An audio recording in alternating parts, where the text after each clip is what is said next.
مکڑ شریف کی ڈسپنسری کی حالت ناگفتہ ہے۔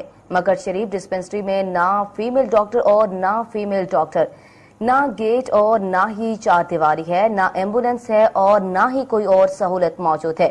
ڈسپنسری کا سائن بورڈ تک موجود نہیں ہے۔ اسی پر رپورٹ کریں گے کالا باغ سے خالد خان۔ مکڑ شریف کی ڈسپنسری کی حالت ناگفتہ ہے۔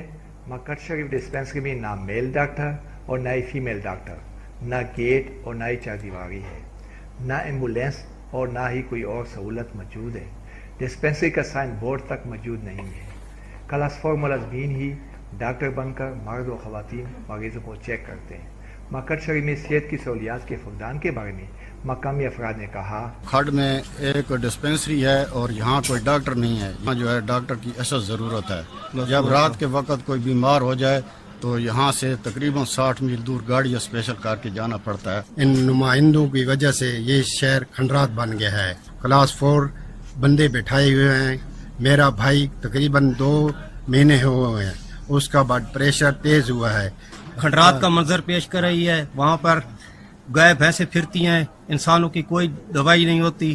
ایک کلاس 4 بیٹھایا ہوا ہے حکومت نے، وہی انسانوں کو بھی ٹیکے لگاتے ہیں، حیوانوں کو بھی لگاتے ہیں۔ ہماری یہ حکومت سے اپیل ہے کہ یہاں پر کوئی ڈاکٹر مہیا کریں، لیڈی ڈاکٹر مہیا کریں۔ مکڑ شریف مضافاتی علاقہ جات کا مرکزی مقام اور قدیم شہر ہے۔ حکومت پنجاب کو چاہیے کہ مکڑ شریف اور مضافاتی علاقہ جات کے لیے نہ صرف اسپتال بنائیں بلکہ میل اور فیمیل ڈاکٹر بھی تعینات کریں، ایمبولینس سمیت دیگر سہولیات بھی فراہم کریں۔ کیمرہ ٹیم کے ساتھ خالد خان، مکڑ شریف۔